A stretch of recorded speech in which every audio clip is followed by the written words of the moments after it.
I think we'll get started here pretty soon. 6:08. So for today's agenda, you all should have gotten an email, but as a refresher, we're going to be discussing EV 101, hot topics and questions. There's a few conversation points in there, some EV models that are coming out. Then we'll have two presentations, one from Guy Hall and one from Ash Dalal.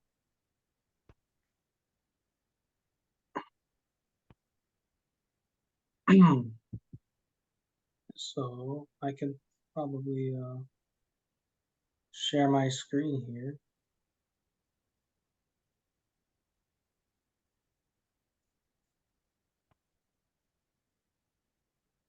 And then when we get to my presentation, I'll go ahead and share it if I can. Yeah, sure. However you want to do that.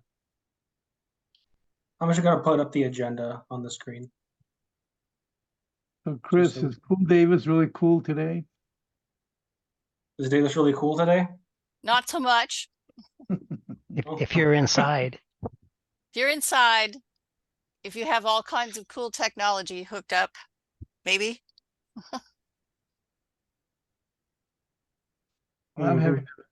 We're flying out Friday to New Mexico, so I'm kind of trying to enjoy this cooler weather before we go there. Very nice. Well, with New Mexico, it depends on your elevation. So I'm hearing numbers, 103, 105, 107. Yikes. Yeah. But it's drier. It's drier than here, so The dry heat, yeah. yeah. I've heard that before. That's well, okay, yeah, but Phoenix is not dry anymore. So it is hot. Phoenix is smoking hot. So since we have such a small group, do we want to maybe go around the room? And I'm wondering if Nathan's going to lead us tonight.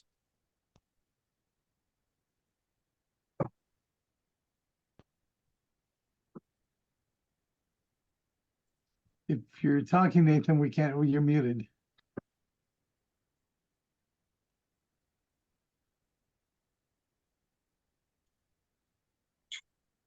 Anyhow, I can probably start with my introduction. I'm Brandon. I am the campaign coordinator for Cool Davis. If you ever in farmers market on a Saturday, you'll most likely see me there. Yeah. Thank you all for coming. Who do you want to hand it off to, Brandon? Let's go with you, Guy. We'll go All with right. the mainstays. Guy Hall, SAC EV as well, and owner of EVs since 2010. Nissan Leaf and Tesla Model Y and X. And we'll be talking, I'll be sharing some insights with you later today. Peter. Okay. Peter Mackin, I'm the president of SAC EV and volunteer with 350 Sacramento and registered electrical engineer doing power system work. So I'm trying to keep the lights on so everybody can charge their EVs and have their air conditioners work. And let's see, what else was I going to say? Oh, so I have a 2013 Tesla Model S whose air conditioner does not work, so I don't drive it too often when it's hot. And also a 2021 Volvo XC40 Recharge. So we're 100% electric for transportation. Oh, so it's my turn to pick, right? Okay. Well, let's see. I'll just kind of rotate through. I'll do Rick. You're up next, Rick. Hey, Rick Curtis. I'm rejoining SAC EV, your corporate sponsor for a while, and then came on. Been in the EV manufacturing, sales, distribution business since 2006. Currently work for Mullen Technologies. I'm the overseas guy, so I'm usually gone, unfortunately. But currently I'm driving a Mullen 700E, which is also known as a Coda. And I've had that for a while. I've had a bunch of them over the years. Had a Chevy Spark in the past and a few other wonderful electric cars. But here I am now. How's Dakota doing? I just got it. This one had, it's only had 400 miles on it, and it was sitting in the showroom, and I was able to wiggle it out of the guys down in Southern California. But this is about the fourth one I've had. And, I usually mile them up and sell them and get another one. But there's not many left, that are pristine. So this is a nice one. I'll drive it to the next in-person meeting and show it to you. It's pretty nice. It's different.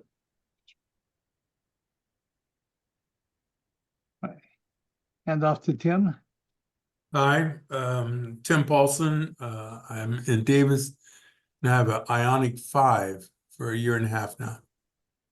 And I love it. And bring it out to our events. Yeah, I will.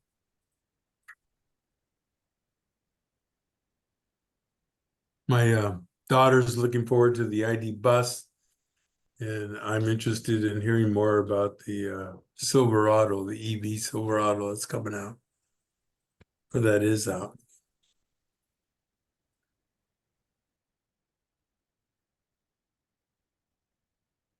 Let's go with Ash. Everybody, hope everyone's having a good evening. I'm Ash Dalal. I'm with the Davis EV group on the board side, I guess.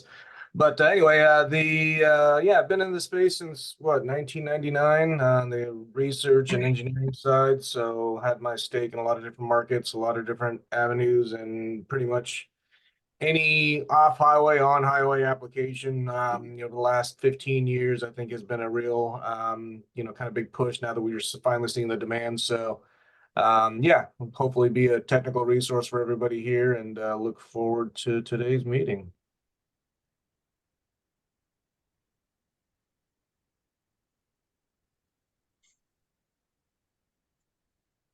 You're muted, Chris. Hand it off to, let's see, Barbara and Robert. How about you? Hi, we're Barbara and Robert, or at least that's what I think the name tag finally says. And we are proud owners of a 2016 Nissan Leaf. And I can see some of you privately thinking disdainful thoughts about Leafs. But this thing has been a workhorse and we love it. Just recently, one of its lock buttons on one of the doors is starting to not work quite properly. And that is the only thing that's gone wrong with it in 8 years, the only thing. So yeah, we love it and hope that it will outlive us.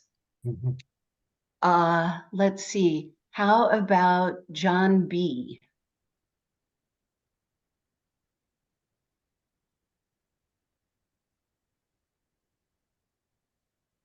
John B's on mute.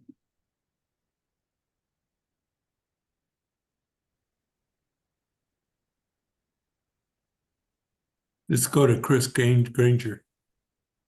Hi there. I'm the executive director with Cool Davis, but my partner and I own 2 EV and a hybrid, one EV and a hybrid, a 2015 Leaf that he's been commuting with for quite a while, and one of the old Toyota Prius hybrids that I use to do my errands around town, all electric. And we have our eye on maybe that, well, I do anyway, the Buzz. My partner learned to drive in the old VW bus in San Francisco, and so it's kind of an interesting idea for the future. Anyway, we're really glad that you're with us today, and I we hope we'll get a chance to talk a little bit more about what we're doing in the future. Ash will get a chance to talk a little bit about hosting our next meeting in August. So. Finally. Yay.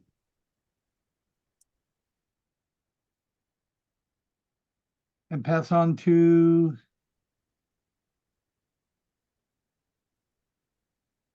How about to Brian? Okay, I'm here. Hello, how are you? I'm a retired person and I'm just thinking about EVs and I want to learn much about it as possible. That's why I'm just joining in here to get some ideas about EVs. And I'm not so sure, but when you try to buy EV, do you decide on the car first or do you decide on the charger first? Just to throw out some questions that I had. Well, we'll take that up in just a minute after we finish the introductions, because the next part is like the EV 101 and answering questions time. So, Right, I'm just here just because I'm interested in EV. welcome, Brian. And how did you hear about coming to the meeting? Well, I attended one of the meetings in the farmer's market about a year ago, and I kind of signed up for it, and I get mailers from mailers from you. So Good. that's why I'm here. We're glad you could join us today. Now, this is the second time I'm joining you. Great. Okay.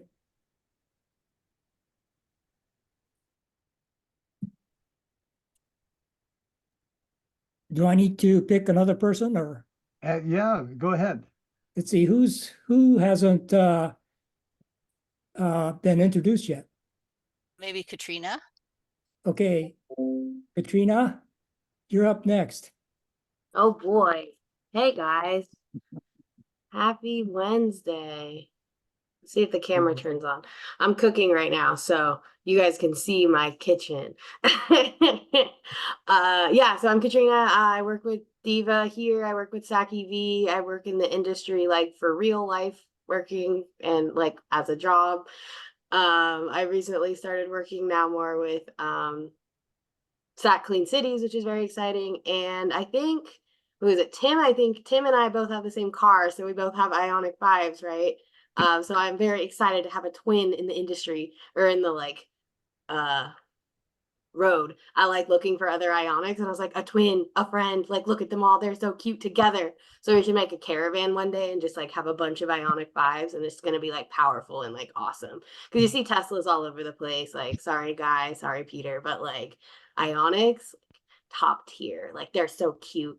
Sorry, I've had electric vehicles. We can meet at the charging stations at B of Yeah, A.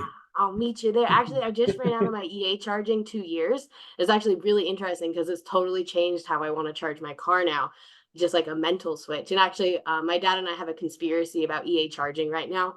We think they were throttling us with the free EA charging. And now that we're actually paying for it, we're actually getting the full 350 or 150 kilowatts or like 250 when it peaks. So we think, because I wasn't getting that when it was free. And so now I think they're actually giving it to me. So there's a conspiracy happening right now. So fun fact for everyone who wants to Could be.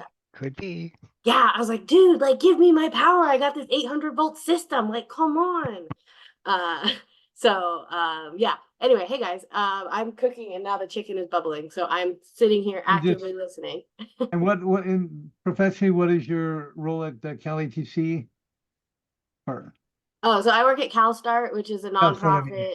It's not affiliated with the state, despite the fact that the name has got the Cal part in it.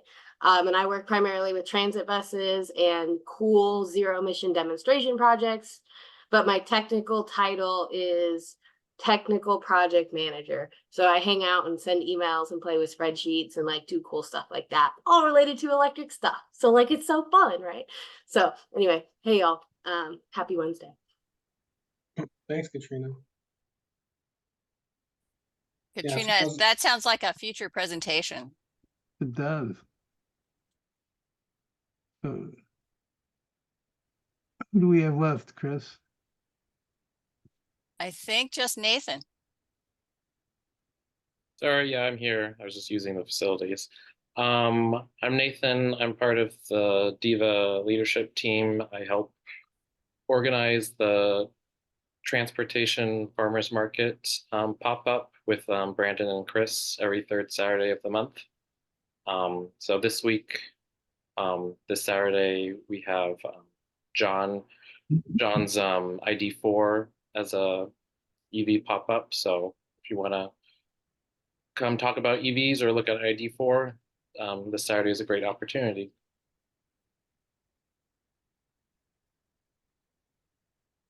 I saw one on the road actually this past Saturday. They look nice. I like that. It's like a matte gray that they come in. It's a nice color. Mhm. So I think, is that everyone? I think Is so. there, is there anyone else that needs to introduce themselves? Did John go? I remember. We tried, but he was on mute, so. Okay, well, we can always get back to them. Let's see. So, EV 101, hot topics and questions.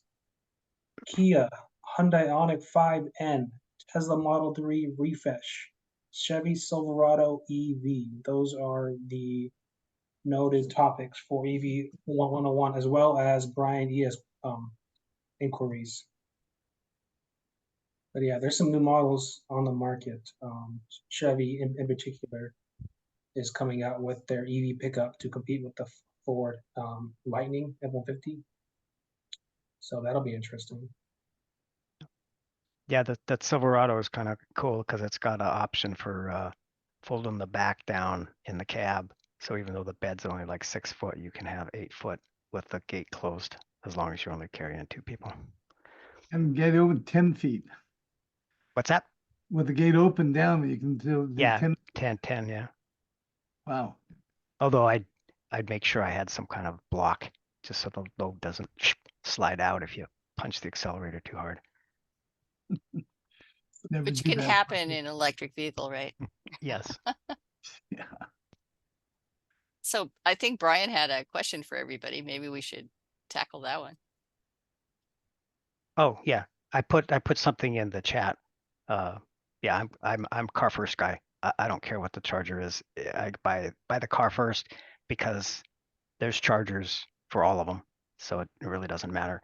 The only exception I would say is if you are, well, and this only applied in the past. It's not going to apply in the future. But if you were doing road trips, I mean long road trips, a lot, then you might want to consider the Tesla just because the charging network is more ubiquitous and bulletproof and etc. But I mean, road trips in any EV, well, any EV with a decent range is not a problem at all because we've made road trips in both of our cars and had no issues either way. And one is the Tesla and one is a Volvo. It's a CCS charging. So you picked the car first Yes. because Brian, for- how often do you go on road trips? Well, Say 200 miles. well, it'll depend whether I have an electric vehicle or not. The amount of, see, I'm retired. I don't have to go and work. I don't have to commute anymore. So, if I was going to buy a new car, it's going to be an EV, but at the same time, I'm a little bit concerned about the charging issue if I go for a long trip and so forth. So I'm kind of trying to weigh my options here. Yeah, I guess my answer would be I wouldn't be, because I mean, obviously there's enough Tesla chargers for Teslas, but there's enough CCS chargers for road trips pretty much anywhere. I mean, there's certain areas maybe where you can't go easily. You can still go there, but it's not an issue. And plus the fact that every manufacturer that sells an EV has committed to converting to J3400, which is the plug looks like the Tesla plug, and so therefore you'll be able to use the Tesla network with pretty much any EV in the future. I see. How come you don't have your air conditioner fixed on your Tesla? Because I'm a cheapskate and I know what's wrong with it. I just haven't had time to get in there and actually do it. Does they come out and fix it for you? No. What happened was there's in all EVs, there's a DC-DC converter in the, to take the high voltage DC power and convert it to 12 volt for all the accessories. Uh-huh. And that there's a couple of high voltage fuses in the Tesla DC-DC converter, and they blew. And so and they blew because they're the ones that power the air conditioner and the heater. And my air conditioner and my heater do not work right now because those fuses blew. So all I have to do is actually take that DC-DC converter out, break it open, put the new fuses in, check and make sure that there isn't actually a short somewhere, because if there is, they're going to blow the fuse again, and then put it all back together. But I just haven't had the time to do it. So how I much? mean, I does- could spend the money and take it to Tesla and have them fix it for me, but like I said, I'm a cheapskate. Well, I heard that Tesla would come and actually fix any problems with your car if you have a Tesla. They don't do that? They might, but I mean, I'm like 7 miles from the service center. There's no problem taking it there. I'm just, like I said, cheap. I have had them come to my house and do some generally minor repairs. Probably 6 times, and one time they came, fixed it, and then left. I didn't even know they had come and gone. Because what you'll do is get text messages or emails saying, hey, we've done this, we're all done. They have the ability to open up and get into your car, whether you're there or not. They have the master keys, if you will, which makes it terribly convenient to be able to drop off the car at their facilities without having to go in and give them a key. Just leave it there, or they come to your place. In one place we were at in Las Vegas at a hotel, and they came out and fixed the car in the hotel parking lot, and then sent me a message after they had done it. So but I would still classify those as minor repairs. You're not going to replace some half shafts or and things like that. Yeah, I had an airbag replaced by the service guy. He came out, and it was a recall, and he just came out and got in the car, popped the dash, pulled the dash apart, and replaced the airbag. I did notice a broken clip when he was done, so he did break something, but it's not rattling, so I guess it's fine.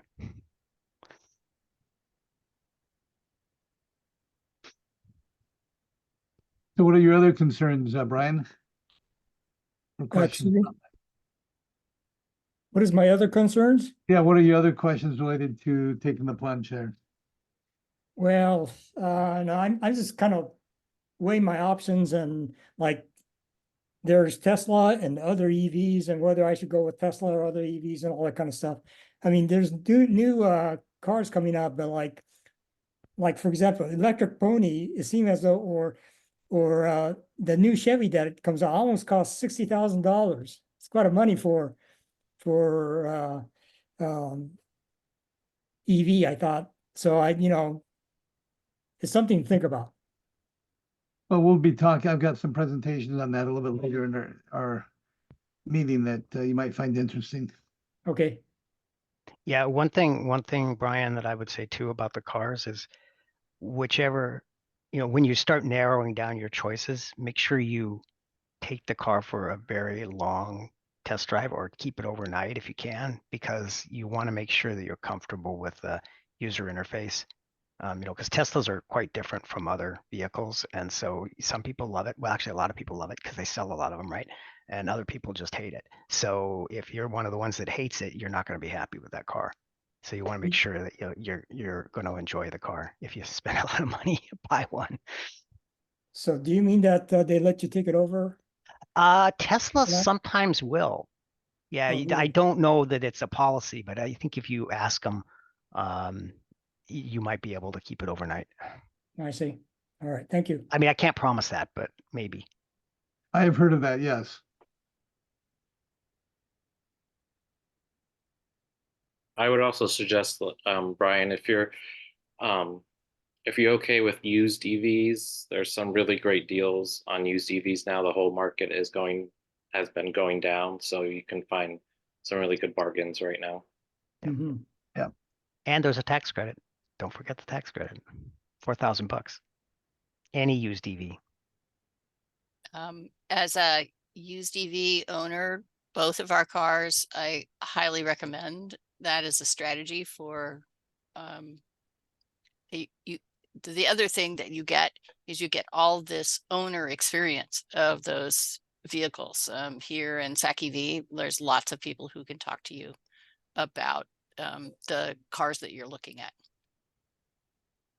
Yeah, and by the way, Brian, if you want to join the, we alternate months between Davis Electric Vehicles and Sacramento Electric Vehicle Association. So the second Wednesday of next month, same time as will be another meeting that you might enjoy. And just go to sacev.org and you can sign up for that list. Okay, thank you.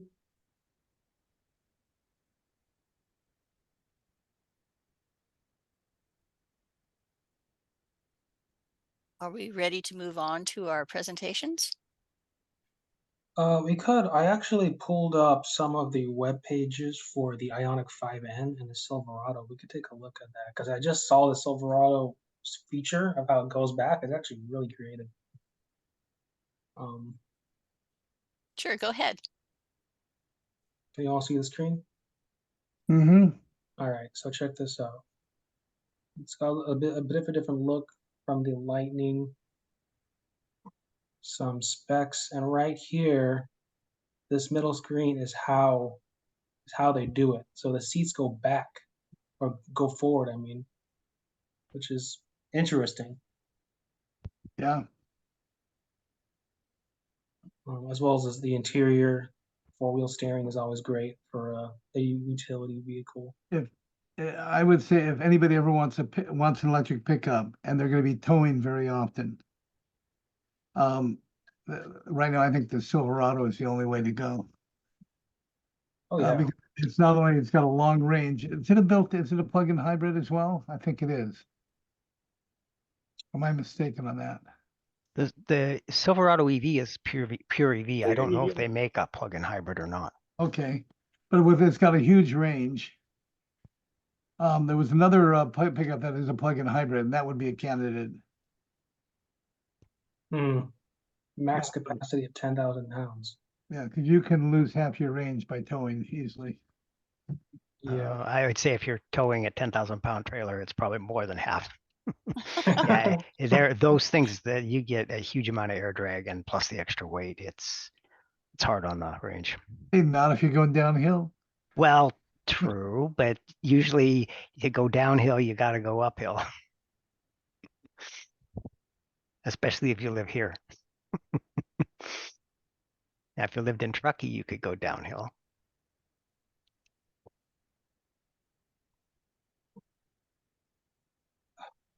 so this is a graphic of it.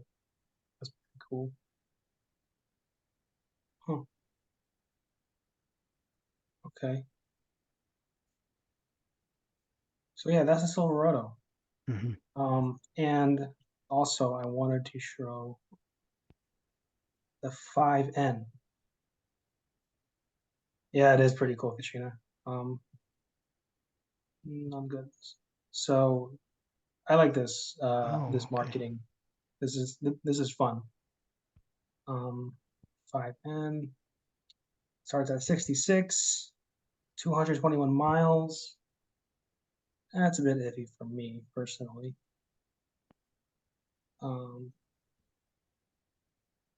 But yeah. Track ready features. Okay, so this is like a performance. Yeah, Brandon, I don't know if you can see the back of the 5N, but like one of the things that drives me up the wall about the Ioniq 5 is that it doesn't have a back windshield wiper. And when I was in the snow, like I couldn't see out the back because the snow was just like stuck.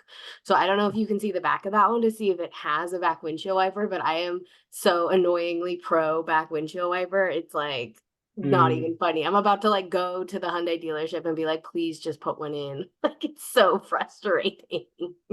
So anyway, fun fact for anybody who wants to know my minute struggles about my Ioniq 5. Oh, that's good to know.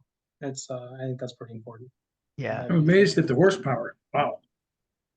Yeah, she's so beautiful. Yeah, the new Hyundai 5s, the Ioniq 5s do come with a back windshield wiper. Oh, it does come in orange. Oh, I'm obsessed. I love orange. Anyway, I'll Yeah, stop. this the racing seats too. This is definitely a fun car. That's cool. Yeah, I think it also has a bunch of like noise emulators where you could select different exhaust tones to replicate real cars. So it's got a couple of new, I hate to say gimmicky, but somewhat fun, things like that. But I think this is one of the only cars that has an official track mode too, that has drifting and all sorts of vehicle control and stability things, which is kind of neat. But there's plenty of YouTube videos on this thing to show its performance. I think they put it up against some pretty high-end exotics and things, and I guess it still whips a lot of their tails. So it's fun to see Hyundai get back into the mix of that. Yeah. Well, if Porsche can charge extra for their acoustic trim for their car for the Taycan, and I'm sure this is fine. Yeah, just don't forget, if you do a lot of drifting, you're going to buy a lot of tires. Yeah, Absolutely. it's Not like cheap. they're competing with the Mach E and the Model Y as well. That's their target market. Interesting. Yeah, some more features. And yeah, that is the 5N. What's the range on it? The range is 220, I think. At the very top it says. Let's see. 641, 0 to 60 in 3.25. That's great. Quick. Range is 221. Okay. All-wheel drive, standard. That's cool. Nice car. Yeah, definitely a fun car. Okay, What's the price on it? price starts at 66. 66,000? Yes. That might be a bit high. Yeah. it's kind of an enthusiast car, whereas the Chevy starts at. I'm sure where the Chevy starts at build and buy. These can easily top 6 figures. Yeah, it's new products, right? Looks like it's based on a Hummer chassis. Oh, look, They're real similar. using their battery strategy, I guess, in multiple platforms. Their Ultimium kind of skateboard design, I think, is now just going to be cross compatible. But yeah, the Hummer, this, and then the GMC version also is coming out. They all kind of share the same bottom side, and I think the Blazer EV and the Honda Prologue, I believe, are the same, but the same kind of battery design. And I think the Honda adopted that from GM, so I think it's a joint between those two. It looks like it says it's 96,400 or something like that. It's Yeah, first edition. Yeah. First edition, yeah. Yeah, that's the Mac Daddy. Well, what do you mean by that? That's quite high. That's almost $100,000. Yeah. Yeah. It's like a signature series Tesla. When they first came out, they were like 120 grand or something, but the other ones are much less. I think it's the same idea. Yeah, I mean, this one's probably got its top of the line, so it's got the big battery and all pretty much all the options. That's why it's so expensive. It's like the Platinum Ford F-150. That's pretty much the same price. Yeah, but after the first edition is, they'll sell these and then they'll start producing the lower priced versions, like Ford did with the F-150 too. Yeah. And we continue to have the challenge of communicating, the difference between the ICE vehicles and the EVs, and why the price differential, which is starting to shift, but why the operating costs are so important, and so I think that's the narrative that we continue to be challenged to present to the community is, where are the vehicles for everyday people who need to get a car? Absolutely. even the contractor version of this that I've now seen Caltrans and a few other fleets now adopt in Sacramento here. Yeah, even the contractor version is in the mid 60s, which is still out of range for most folks. So yeah, it's going to be challenging to get these to the optimal cost point, but in between the whole tier of things, you know, it looks like the F-150 is still kind of the cost champion, you know, with this kind of being in between the Rivians and of course the Cyber refrigerator.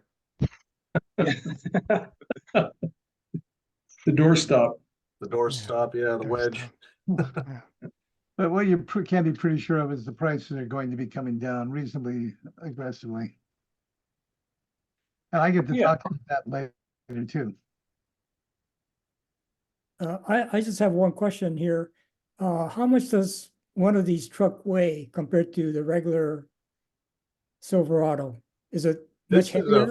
a 4-ton, I believe. It's almost 8,000 pounds. And Yeah. how does that compare to a fully fueled truck? Those are roughly 55, almost 6,000 pounds at best, I think. And that's including the fuel? So when the tanks That's are full? including the fuel, yeah. So I believe overall payload and everything is around, I think, full GVWR. That means the gross vehicle of everything is around, I think it's close to 6. I can do a quick check. But yeah, these are definitely the heavier of the batch, which is probably why they could have optimized it more to even get more range out of it. But at the same time, yeah, for what it is and for the size, for that range, I think it's pretty incredible. The battery pack, it's got to be 1,500 pounds, I would imagine, in that. Oh yeah, at least. Yeah. Yeah. Yeah. Because it's It's- probably it's a big 130, 140 kilowatt hours, something. Yeah. Well, It's gotta be- 140, yeah, yeah. Even Oh, more it's like over 200 kilowatt hours. Yeah. the Really? battery. Oh, Yeah. holy cow. Well, yeah, then that's probably a ton then just in the battery. Yeah, So 30 how does that kilowatt. how's that compare to a ICE fuel load? I'm thinking about how do we talk to the public about this? So that's where I'm Oh, after this Oh, kind of the fuel, language. the fuel is going to be a lot less. I mean, if gasoline's probably lighter than water, right? And if you figure a gallon of water is like 7.5 pounds, so 20 pounds of water's what, 100, so maybe 150 pounds of fuel is a full tank. So yeah, there's a significant difference here. Even on these big trucks that have multiple tanks. Well, if that's for 20 gallons, if there's two 20-gallon tanks, then it's twice as much, 300. Yeah, so I'm looking here, the Silverado EV GVWR, the gross vehicle weight's about 10.5. The Silverado 1500 is about 7,300. So you're looking at 3,000 additional pounds there. Rivian's about 8,500. Are they doing the same job with trying to make the whole truck lighter? I All the mean, other they materials? can only do so much. I know there's still kind of the optimization method that Ford tried to do with, you know, aluminum panels and such, but, you know, then it becomes kind of a cost issue after that point. So there's very few amenities on this that are composite. I think the truck bed itself is probably composite, but the outside shell is still steel. So I don't think there's very much effort in weight reduction in this class from what I've seen. I think even the Rivians are pretty stout. I think those are also 8,000, 8,500 pounds or so, but all steel, very few composite pieces. And I think that's probably rightfully so, just because of the nature of them being trucks. So I think they probably had to have a little bit of robustness to it to fit the market. I think the outlook is a little brighter than that, Ash. I mean, especially as battery technology is improving, they're moving to higher density, lower weights. Yeah, I mean, that's all going to be the case. That's where the weight is now. That's where the weight is now. So as they bring that back down, that'll make some very substantial differences. There Absolutely, is yeah. very active industry work going on lightweighting all their vehicles, electric motors, wiring. Well, I mean, that's also what the cool thing is about this vehicle and the Cybertruck is they are running off of a 800-volt infrastructure. So that means your wiring, your copper, everything that's copper in this vehicle is much, much, much smaller because of the lower current capacity. So it's still an optimization in that respect. So I think they've done a good job with that. But I think in order still to meet a lot of the crash standards and things, they still, with that weight too, still have to incorporate quite a bit of structural integrity for crash test, passing that. So if you're just going to cross down in our 6 mile town, the comparison of weight of vehicles, the idea of getting yourself a nice little e-bike to get around town when it's not raining, the incredible difference in terms of cost, investment of, technology and resources, as well as energy in that is pretty, it's a huge differential. And so we should all be looking at what our first vehicle is for those of us who are not commuting, if we're working from home and just kind of motoring around town most of the time. And the vehicle that we take long distance is just sitting in our driveway. What's our first vehicle? So Yeah.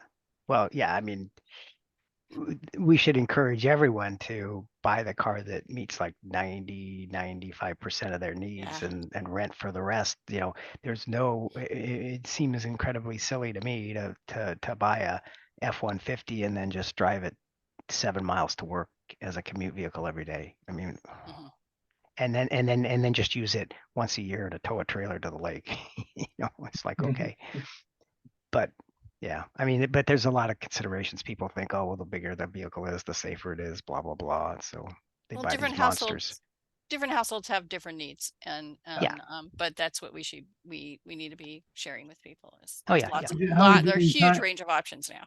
Yeah. So How are we doing time-wise, Brandon? We're at 6:50. time for some presentations. Would you like me to share a screen, Guy, or would you like to? Oh, I can. Okay, I don't know if I'm up first. Yes. Let me pull up my and share a screen. And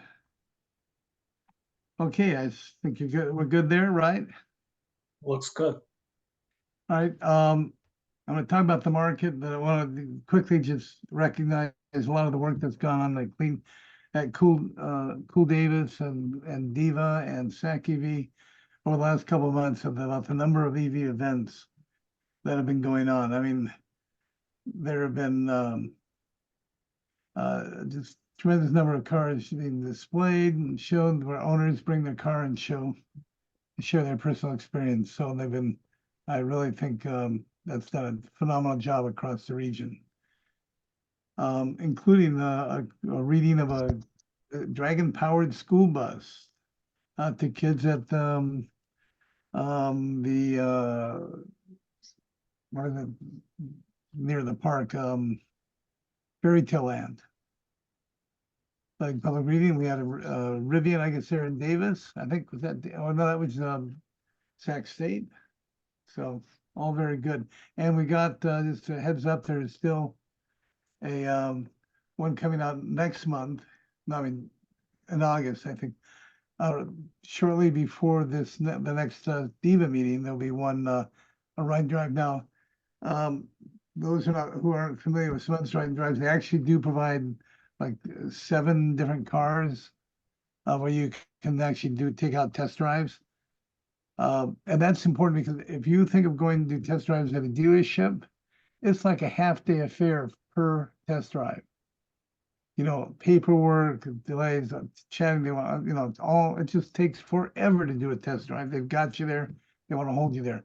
Here's a case where Smut will bring, 5 to 8 different electric cars, and you can test drive all of them back to back to back and see how their EVs are, what's similar about EVs and what's different between EVs. So I highly encourage you to do this. We will be sending out through both DEVA and SAC EV about information about these events coming up. And why is it so important to be out in these events and get our participation there? And I saw some recent data from Cox Automotive. The more exposure people have to EVs, the more likely they are to consider it. In fact, their study, they showed if a person knows someone who currently owns an EV, they're 72% likely to consider one on the next purchase. If they don't know anybody that owns an EV, it's down to like 17%. It's almost a no-go. So having owners bringing their own cars out there, sharing their own personal and family experience with an EV in a very authentic way, I think is really critical to letting people starting to be comfortable about EVs. So I just want to put this up there because I want to just remind everybody how important it is that you get out there and help us engage the communities in this really impactful way. Now, back toward the sales, you see a lot of headlines that are, doom and gloom, sales, bleeds it leads. Everybody likes negative headlines, gather attention and clicks. So you see things like this, but let's look at some of the data and what's really going on behind the scenes. So this is the sales of EVs quarter by quarter over the last several years. And if you notice that the first quarter of every year is a dip from the fourth quarter of the prior year. So a lot of those reports are talking about EV sales are slowing down. It's basically they're talking about from the previous quarter. So not to get alarmed by that. We're going to look here at some of the more data, and the growth rate of sales is slowing. That growth rate is slowing down, but the number of sales is still accelerating. Interesting, if you look at the electric cars, the percentage of the total car sales out there, the full battery electric dipped in the last quarter of the percentage, but the plug-in hybrid picked up and took their place. You'll see a lot of articles referring to that people want to go back to just regular hybrids. Well, they're intermixing often in those articles, plug-in hybrids and regular hybrids. We have the position that we count plug-in hybrids as electric cars, and we don't do that with regular hybrids. So the two together, I think, are still doing strong and looking good. But it's an interesting dynamic to see the shift from some of the BEVs in the market to the plug-in hybrids. And now going forward again, we have more EV models that are eligible for the IRA incentive. That's anywhere between from 500 to 7,500 roughly, round numbers. Now let's look at how the brands are doing. You hear some people whining and saying how things are terrible, but look, many of these brands are just doing exceptional growth in their EV sales. So you see Kia, Ford, Rivian, even let's see which no, I can't remember that. Anyway, you see really strong growth here. And, year over year, if you're growing, 50 to 90%, hard to complain about that. And Cox Automotive says this year is again the best year ever. That we hear each year just with that growth, but they're expecting overall nationally EVs to be about 10% of auto sales. Right now they're at about 6 or 7%. That's huge. Wide. Pardon me? That's huge. It used to be 2%. Kind of crept up a little bit. Now it's 10. That's great. Yeah, it's not 10 yet. They're expecting by the end of the year. Right now it's I think about 6 or 7, somewhere around 6%. So, but we'll look at what the percentages are here more locally too. And what's helping us is the prices are coming down. You can see Ford, Tesla, Honda have all been dropping their prices significantly. You can see in the used car market, EVs are coming down more aggressively than non-EVs. 12-month price change. We'll come back to used EVs in a few minutes. But some of the most popular cars in the market, EVs, non-EVs, are really the SUVs or the CUVs. Right now, the the long-range models, EVs, that have over 300 miles or more are hitting the market hard and in volume. You can see 30 different models now, and that doesn't include the ones that are going to be coming out in the next 6 months. And it doesn't include some real corner, some corner cases like VinFast and such, which from Vietnam, we had at our last event. So you can see the number of models and the choices of the ones that are 300 miles or more per charge are becoming much more prominent out in the market. And those with that, looking at the 300-mile range cars, they finally actually are now dropping below the average gas car. So if you look at the average US car price in the dark black line, it's up close to 50,000. If you take the EVs that have a 300-mile range and take their entry level unit, you can see that those are dropping well below the average car price. That's without the incentives too, which is amazing. It is. I mean, that's phenomenal. You take another $7,500 off that. And hey, let's talk about cost of ownership. In Sacramento, the fuel is about what, 1/4 the price of gas for electricity using SMUD's rates. So we got to break the myth that EVs are always more expensive than gas cars, because they're not. So we need the simple message to refute those regular narratives that are coming out right now. Yes, I think you're right, Chris. We really do. We need to have a simple, direct message that says no. I mean, says what the situation is. Okay. And here's some examples. Trying to compare like for like the Ioniq 5 electric with the RAV4. Monthly leases are phenomenal. But you see these numbers. Even the new Ioniq 6 is in a very affordable range. Well, except for that BMW, they're all good.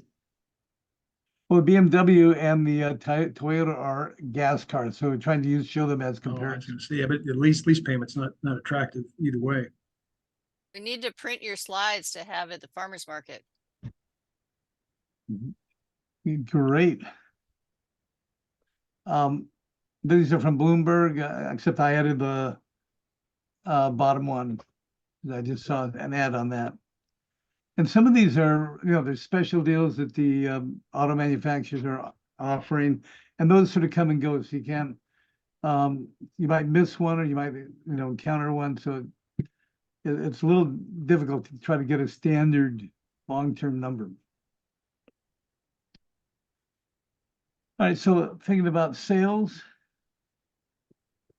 and over the state of California, we're doing about almost 1 in 4 car sales is an EV, as in this last quarter, slightly down from the fourth quarter last year. But this quarter is still an increase over Q1 of last year. So you can see over 100,000 EVs per quarter. Now let's look at Yolo County. You've got over 7,000 EVs sold cumulatively in Yolo County. And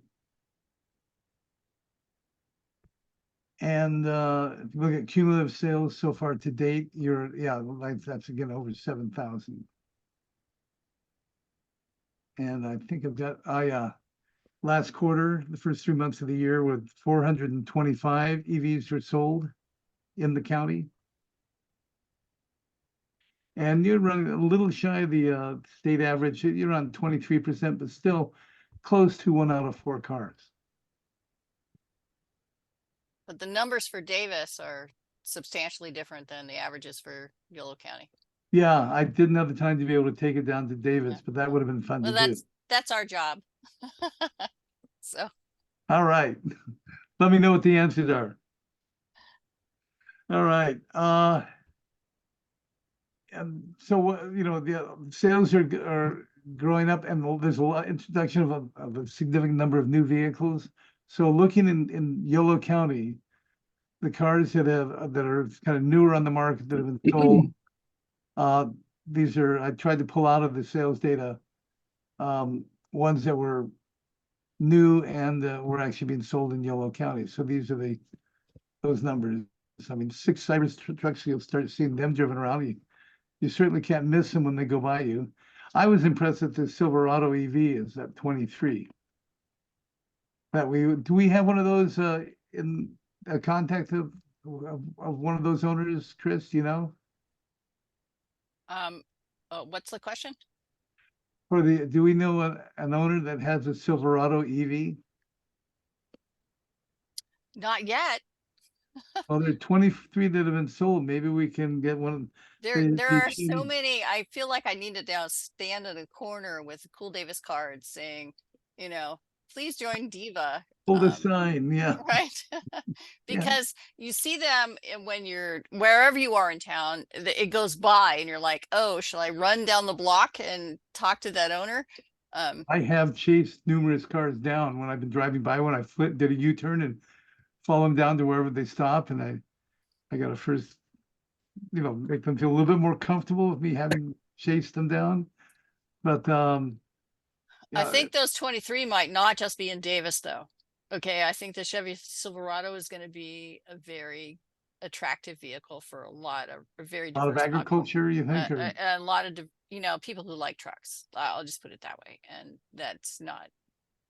So these are necessarily deliveries Davis. in YOLO, at least. Some of these could be rentals too, maybe. Possibly. I do not know. Yeah. Because when I rented a car in LA actually last week. Yeah, I think it was last week. And yeah, I could have rented a Silverado.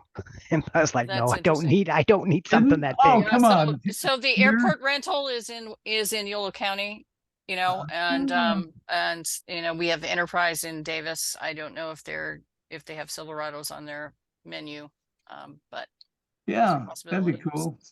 I'd never heard of the Hornet before this quarter. I've heard of the Hornet, but I didn't realize it was EV. I thought it was gas powered, but Yeah. I've only seen gas. But there are 10 EVs that are Hornet. It may be a plug-in hybrid with a fairly minimal weight. that might be what it is. I don't know, but I don't know they get included in I don't know what the minimum number of kilowatt hours they have to have in the battery to be included in the reports from DMV. But anyway, it'd be interesting to find out about that. I'm just curious. Okay, next, let's go talk about used cars. Here's a graph of the used car prices of Tesla plummeting. I mean, this is like almost a cliff. It's dropped by half in a fairly short period of time. And that's driven a lot because the new car prices from Teslas have also come down very quickly, pushing the used ones off. Guy, is this all Teslas or is this just the Model 3? Because I feel like there's a lot of Model 3s. I think it's all. I don't think they distinguished as to which models they were. Okay, I'm just curious. Guy, on the used car pricing, all used cars took a big dip. After COVID kind of came away and everybody started building cars again, but the used car market was just extremely expensive on everything. Yeah. And once they started getting off everybody was going back to work, everything fell, not just Tesla. So it's pretty well. typical. The good thing is here is it also has dropped way from the before COVID prices by a substantial degree.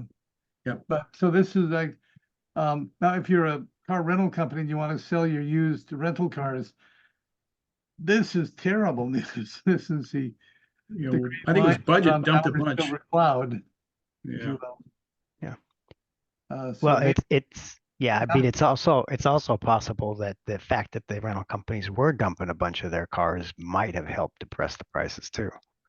I mean, it certainly builds on itself, but that was part of the driver before they started dumping them, they started when they would turn them over and pick up, try to go for the residuals, they were shocked.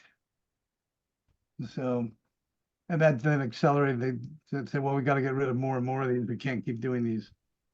Anyway, so I use this to illustrate a little bit of the general EV market a little bit, but let's go on here.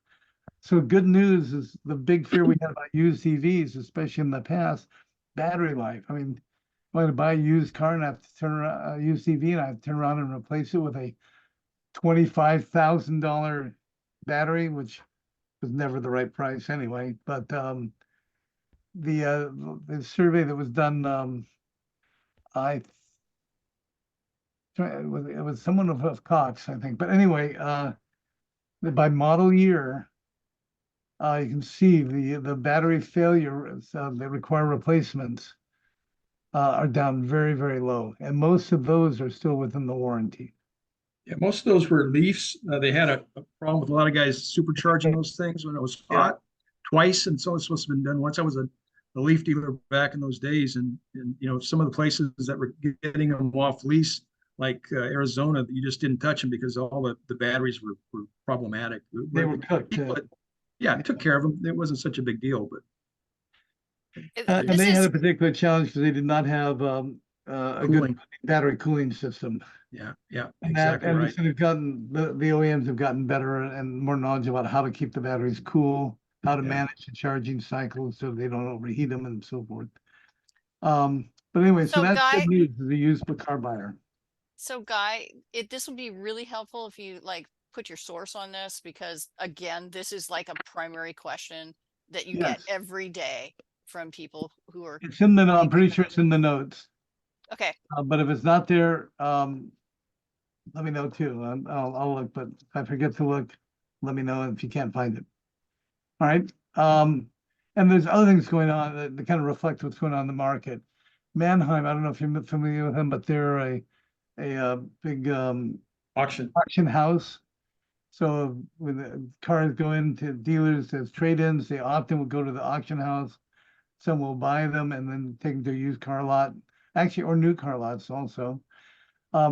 They have had to completely upgrade their operations to deal with a huge number of EVs that are coming in. And they expect that to accelerate this coming year, by 3x. So again, that's a good reflection that the market is getting much more active and it's building up and more choice will be available. Just by the way, CNN Business did a session looking at the car market, and they say even though new car sales are slowing, that's not correct. Actually, it's the growth of sales is slowing, but EV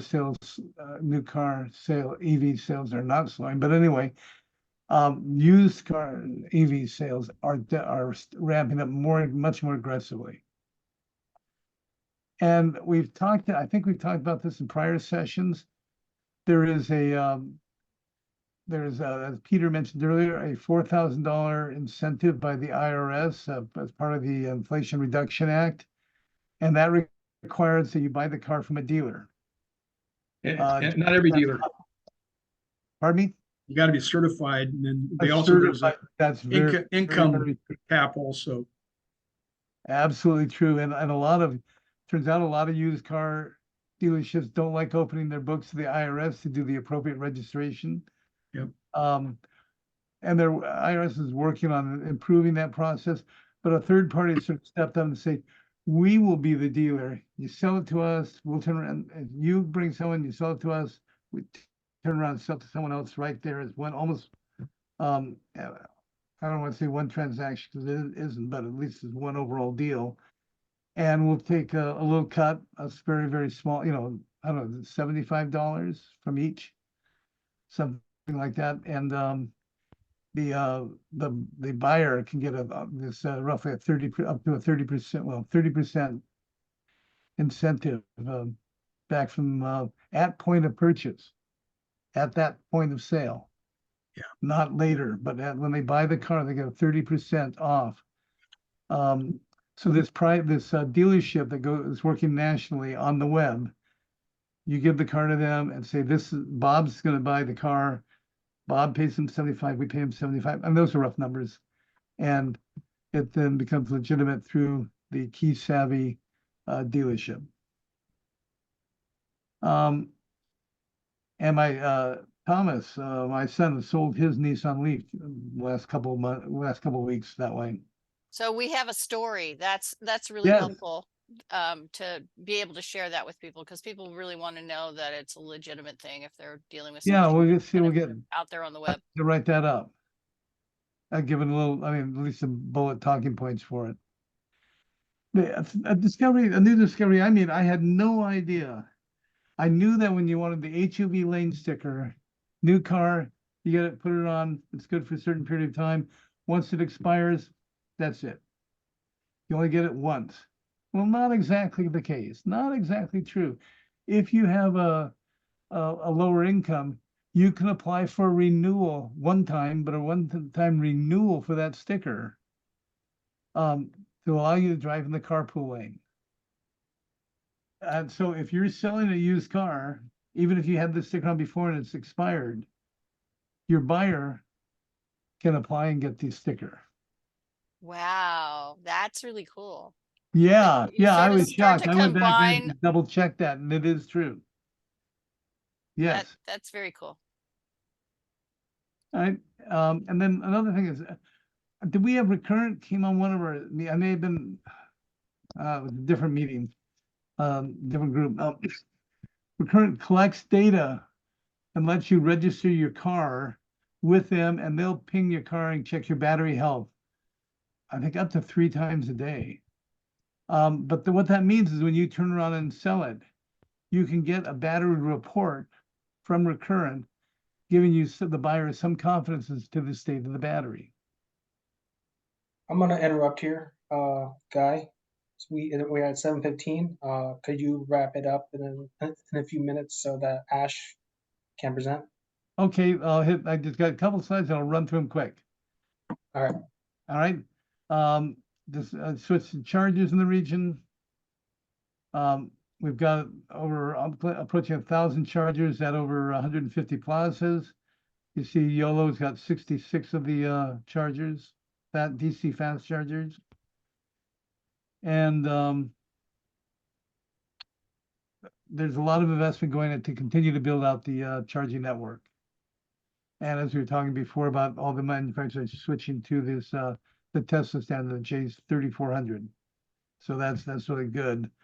One last thing, you've seen some vandalism, thefts of people's charging EVSEs, and there's a work going on to create a new, it's sort of in the US to be a new standard, which says there's a standard outlet for any kind of car that the cable plugs this one standard on one end, and then the cable adapts it to the car on the other end. This is widely used in Europe, and that's predominantly how they charge cars. So each car owner has their own cable and can go up to any one of these, plug it the other end of their cable into the charger, and then take the cable with them when they go, and there's no theft involved. So that's it. I yield the floor. Thank you for letting me carry on. Of Good course. job. Thanks, Guy. Thank you. Yeah, thank you, Guy. Any questions before I move on to Ash's presentation? All right. Put my email in the chat, so if you want to follow up later, but we ought to get on to Ash's presentation. All right, Ash. You have about 13 minutes. All right. Hopefully everyone can see my screen. I'm trying to put it in presentation mode, but then it eats up both of my monitors. So hopefully everyone can see this. Anyway, so yeah, I just wanted to give some updates. I know last time I talked about most of this stuff was probably during EDS last year. So a lot has been kind of going on here, but kind of go on here to talk about, just for those who are new, just some of the things that's going on at the shop here, some of the services we've been providing. Then we'll talk about our 66 bug conversion, the Impala conversion, as well as some of the student projects I've been helping with.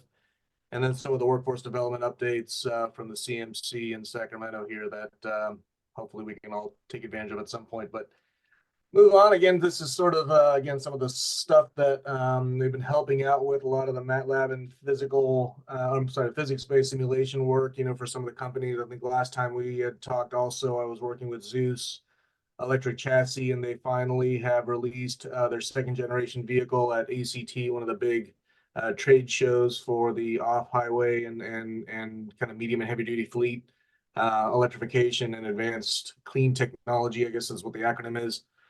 So fuel cells, EVs, everything in that range for the medium and heavy duty markets. And so they were finally able to reduce their vehicle costs by like $100,000 and also like 9,000 pounds. It was just a ridiculously large car for what it was, but glad that we were able to support them with that. Basic CAD drafting stuff, anything in that sense. But one of our cool things that hopefully we can take a look at when everyone visits is our dynamometer, where we do a lot of our controls calibration work, as well as some vehicle performance updates, and starting to get a little bit more involved with the money-making side, of course, with the folks who are bringing in their high horsepower cars, but now getting into a lot more tuning capabilities and things, and again, more control development. So it puts us in a nice isolated environment that's away from the roads and away from harm. As well as kind of integrating some of the automotive grade solutions that have all kind of passed the functional safety ISO 26262, which is a huge, very, very intense standard that a lot of vehicles go through. And it goes down to the specifics of, hey, what if I drop my coffee in my center console? What happens? These are kind of the fail-safe modes that are now something that we focus on, that again is far different from some of the other conversion folks who just press pedal, thing spins, move on to the next project. So again, we try to keep everything compliant with everything else on the road. And what the big push right now, again, is workforce development. So we're doing a lot of on-site training. Most recently, we did the Fleet Academy at ARC this last week, where I was able to support a lot of the fleets and their mechanics and kind of helping them kind of merge into this game here. As their fleet managers are acquiring a lot of these products, now it's up to the mechanics and stuff to really get familiar with how to properly service it safely and effectively. So been pretty much spearheading those efforts here in Sacramento. And feel free to stop me anytime if there's any questions. But yeah, last time, I'm not sure if I talked about this, but we had a joint project between Center City Automotive, which is the mechanic shop right by the Goodyear dealership on 5th in Davis. Ron and I, the owner of the place, and I teamed up last year to have a project that they can show off and hopefully promote more conversion business. While I do the engineering, they do the actual physical work, which I'm totally okay with. And we started off with a really pristine 1966 bug that we were able to put on the dyno and showed a healthy 36 horsepower from its archaic 1500cc air-cooled engine. We have now finally gotten some of the hardware in from Hypercraft, which is a supplier of new EV grade or EV hardware that's automotive grade. They have supplied us with a nice solution that's about 40 kilowatt hours of energy storage total. We've 10 times the horsepower, of the original vehicle with the Cascadia motor here, and that's pretty much where it's going to sit in its original location. So we took the original transmission, removed every gear except the final drive, and created a custom input shaft to adapt to it. So the rest of the driveline still is compatible with it. And then through our controls, we can avoid any half shafts from splitting, but still get enough of that torque response to keep it fun. So a 300 horsepower bug, we'll call this one a sleeper. So I think this will be a fun project here that we're hopefully going to finish up here in the coming months. Maybe even by the time we have our next meeting there, we should have a lot more progress, but still in a little bit of a phase of getting some bracketry and things designed. But, hopefully we'll get more progress here in the next update or possibly by the next meeting here. On the control side, again, this is where we are now spearheading a lot of the inputs and outputs and trying to manage a lot of the performance to maximize the battery and the capacity and overall range and such. But with the vehicle of this size and this weight with this much capacity, I think we're going to have a pretty good competitor to some of the other vehicles that use the traditional AC induction motors that were pretty common in forklifts and things. So again, we're separating ourselves again with automotive hardware. So again, that'll kind of be our unique feature here. The next project is the one that is now supporting the CTE, Career Technical Education Pathway for SAVA, which is a vocational training school in Sacramento. They are part of Gateway Community Chapters. They have a lot of different campuses around the area here. Our particular one pulled students from their automotive maintenance and auto body program to now work on this 1964 Impala lowrider conversion. So over the last year and a half, almost 2 years now, we've been supporting the students with getting this build up and going. And the reason why it's been taking so long is we've gone through quite a bit of design changes and updates as well. But this was a picture of us at EVS 36 last year in Sacramento. So it's fun to see the kids in action, talking to engineers, talking to folks, getting them more into the social environment, promoting this project as well as the technology as a whole. So it's really cool to be part of that.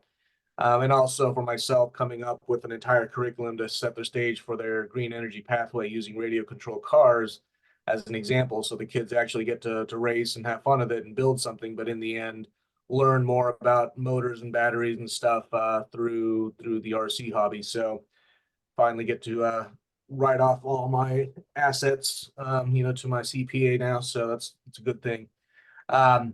The project right now, again, has gone through a couple of design changes. We've been focusing on the batteries for the longest time, where a lot of suppliers weren't able to provide us with anything unless there was a business opportunity of more than one. So that really kind of put us at a challenge when they're saying this is only just going to be for this one project. So we went to one supplier, then went to another supplier, then another supplier who finally said also that the vibration modes that the lowrider exhibits from it doing its hopping and jumping would have been not so great on the performance of the batteries in the long haul, especially where we were configuring this. And so we finally decided to make one of our own, and we developed our own active BMS system, as well as selecting the modules that were very high power output to kind of match the needs of the stereo and the hydraulics and some of the other accessories here. Up until November last year, Hypercraft then finally released their batteries that are also the same ones in the Bug. But now we have 60 kilowatt hours in this to, also give it some acceptable range, but also manage its fairly heavy weight of about 6,000 pounds. So it does add a little bit more complexity to the system, but we're also making this system fairly unique and displacing what is commonly in this bottom picture here. What is normally powering the hydraulics in a lot of these vehicles is about 1,000 pounds of lead acid batteries. So I can now do that via the EV side, not only from the propulsion battery side, but also have a conversion into a 48-volt system that can now power the pumps and do everything in a modern sense. And so replacing their archaic solenoids with contactors, replacing the logic, with the power management to optimize the capacity by either supporting it by the propulsion battery or even having plug-in charge, supporting the main battery as well as this battery. So really excited to get that off the ground. We'll have plenty of chrome, plenty of gold. So look forward to that. So I think that's where now the frame is at the shop over here in Dixon. So we're hopefully going to get everything mounted and start the wiring process here in the coming weeks. And then hopefully start to get the body instrumented as well too, with a lot of the chrome bits and pieces that the students removed that have all been engraved and all been plated, from folks in the local area here. So look forward to that in the coming weeks. And hopefully, again, by the time we have the meeting, we should have some visual of it at the shop here as well. Some of the other projects I've been helping with are more focused on academia. The one on the left is a rock crawler that is a senior design project for the ME department. One of the students and employees of the California Mobility Center decided to remove all of the hardware from a 2012 Nissan Leaf, including the battery and motor and the power electronics, to now be placed into this rock crawler to now compete in the Hammer of the Gods, I think is the competition, where it's basically a off-road course that is both speed and technical rock crawling and stuff. And so a custom built frame, all the analysis with pretty heavy duty axles here, that's all electric. So pretty good showstopper there, but that's now with the shop as well. UC Davis has also have been helping them kind of ramp up their, not only their knowledge base, but their safety, but also getting them more acclimated into working on the car, which is now going to be the next phase of their project after, I think, 2 years now. They've been focusing more on the presentations and the design, where now they are, I think this next year, going to be tasked to actually integrate the solutions, which include a rear electric motor and some additional controls. And so they just came back from competition, I believe, last week, and have done pretty successful with some of their placements. I think first place in a lot of the controls and some of the communications presentations. Over the hill, which is hardware in the loop. So that is a tactic now that's used in engineering, where a lot of your software and controls is now being replicated by hardware that is acting just as fast and just has the same dynamics, but not in a physical space that is the true hardware itself, if that makes any sense. So imagine a much faster, much more capable computer now managing the hardware on a test bench of sorts. And so it now is another stepping stone into full integration, but now allows us to replicate a lot of those scenarios via controls without, again, putting us at risk. So they've been also leveraging the dynamometer and, again, applying some of those principles, you know, again, without them being in harm's way of waiting for green lights and wind to be in the right direction. So really cool on their end. But again, I'm really excited and really proud of them. You know, there was a big gap from when I was there in the early 2000s to where they are now, where they lost a lot of the technical ability and a lot of the opportunities to work on cars. And so it was really starting from scratch and teaching them the basics of not only safety, but how to work with a combination wrench and an impact wrench, and really what all those tools are even. So really kind of gave them a background on wiring a lot of the tactics that they're now using. You know, again, very safety oriented were stuff that I helped them learn. So really excited to be part of that and kind of keeping up with them over the summer to see how they progress there. Kind of wrap this up real quickly. So the last real thing is, again, the stuff that's going on at the California Mobility Center. We're now getting closer to developing a lot more curriculum to support the community.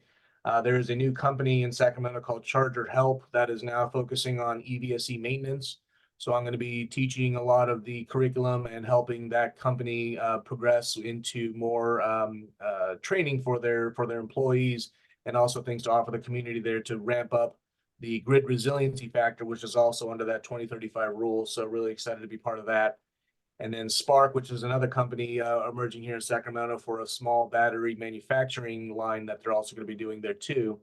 And this week myself, I'm getting involved with OSHA 10 training. So I'm going to be a OSHA 10 instructor to hopefully support our Intro to Green Careers class that will give an opportunity to not only learn what is new and happening in the whole green energy space, but what opportunities are on the horizon, not only in Sacramento, but in the entire nation. So really excited to be part of that, and then offer OSHA 10 as a takeaway certificate that we can now merge into some of these smaller companies that really need it.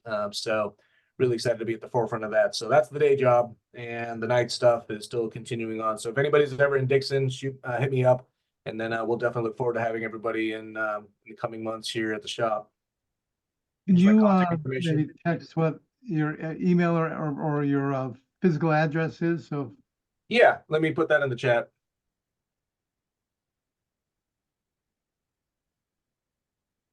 this is amazing. So Ash, it's going to be great to actually go there in August. So Yeah, Ash is going to finally. host us for our next meeting at his place in Dixon. So we'll look forward to that, and hopefully have a great turnout.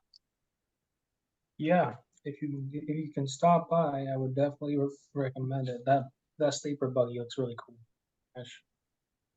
Yeah, the bug and the chassis are there right now, but you know, again, I'll keep everyone updated as we have more of our admin meetings and things to see where we are. But again, happy to invite everyone over. And also in Sacramento, if you're ever in the Power and Fruit Ridge area, stop on by the California Mobility Center and say hi to me there too. So if you can dodge that traffic, it's killing me. Well, everyone, we're at 7:30. Where's your electric bus, right? Just like every engineer, I can't afford one. Yeah, the only ones that are running that, well, I guess I don't know where that is in relation. You know, there's that electric bus between the UCD campus and the medical center, but not quite Dixon to Sacramento. Until then, I got $250 a week in gas. It's killing me. Ooh. Great, thank you. Well, everyone, thank you all for attending today. Please try to attend next August, this August. And yeah, next, Sign up for the farmers market, and then we will probably also be letting you know soon about when the our annual big EV event will be during Drive Electric Week. We haven't quite set the location yet, but that's coming soon. all right, everyone. Thank you all. Right. And Okay. hope to see you in August. Thank you. Okay. Great Thank you. presentations. Bye. Thank you. Bye, everyone. Take care.